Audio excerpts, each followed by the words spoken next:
Hey there, developers! Welcome back to another exciting episode where we dive deep into the world of JavaScript. Have you ever felt like JavaScript is out to get you? Like no matter how much you try, it just doesn't seem to cooperate? Maybe you've been using it for years, but something still feels off. Or perhaps you're just starting out and already feeling overwhelmed. Well, guess what? You might be using JavaScript wrong this whole time. But don't worry, you're not alone. Let's dive into 3 common mistakes that even seasoned devs make. These are pitfalls that can trip up anyone, regardless of experience.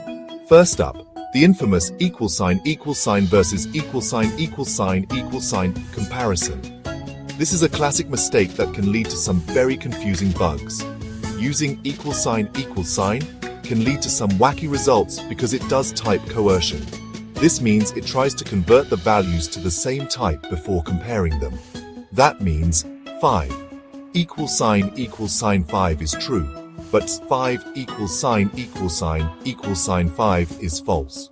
The triple equals == checks for both value and type, making it much safer to use. Always use == to avoid those unexpected bugs. It's a small change that can save you a lot of headaches down the line.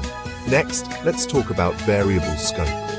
This is another area where many developers, both new and experienced, often trip up.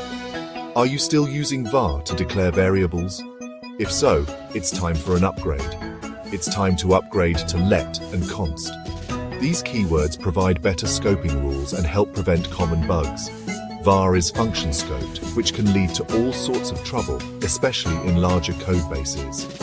Let and const are block scoped, making your code cleaner and less error-prone. This means they are only accessible within the block they are defined in. Plus, use const whenever you can. It shows your intent that the variable shouldn't be reassigned. This can make your code more predictable and easier to understand. Now let's tackle callback hell. This is a common issue in JavaScript, especially when dealing with asynchronous code. If your code looks like a pyramid of doom, it's time to embrace promises and async await.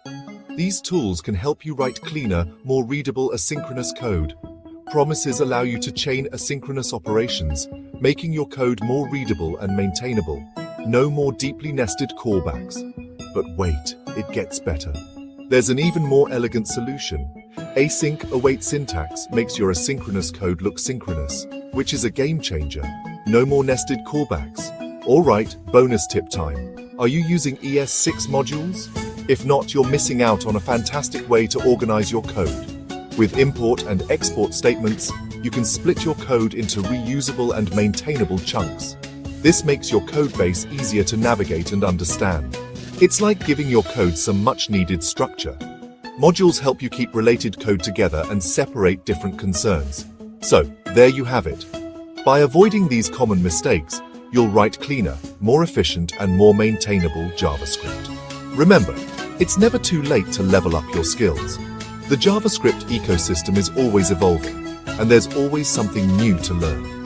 By staying updated and continuously improving, you'll become a more proficient and confident developer. Remember, it's never too late to level up your skills. Whether it's through books, online courses, or hands-on practice, keep pushing forward.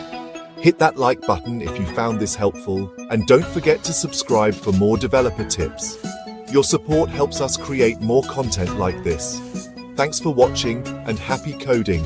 Keep experimenting, keep learning, and most importantly, keep coding.